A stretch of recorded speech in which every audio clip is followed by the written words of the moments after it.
So, ayun na nga, inutusan ko lang naman yung asawa ko na bumili ng pansit bihon kasi nga yun ang gusto kong iulam namin ngayon. Tapos sabi ko bumili siya ng pangsahog na konting manok, ayun. Tapos bumili siya ng gulay. So, habang nilalapag niya yung pinamili niya, napansin ko, parang may kalabasa. Eto yun. Sabi ko, ba't parang may kalabasa? Sabi ko, anong binili mong gulay? Ba't parang may kalabasa? So, nilabas niya. Paglabas niya, eto nga naman talaga. O, yan ang binili niya. Ayan, eto na, gulay. So, ayan, pwede ba yan isahog sa pansit? E, pampakbet na gulay to. Sabi ko sa kanya, bakit yan ang binili mo?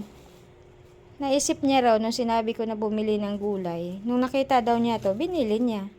So, hindi niya naisip na isasahog dito. Ayan. Sabi ko, pwede ba isahog to? Pampakbit, isahog mo dito sa pansit bihon.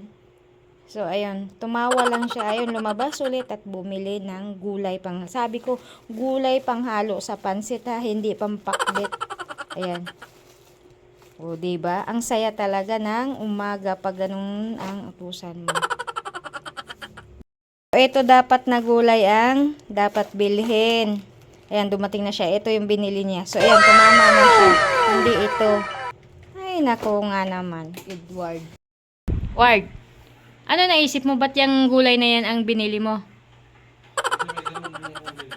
Oh, eh kung may galunggong ka palang binili, anong gagawin mo? Isasahog mo rin yun sa galunggong? Ha? Ay, nako. Dolor.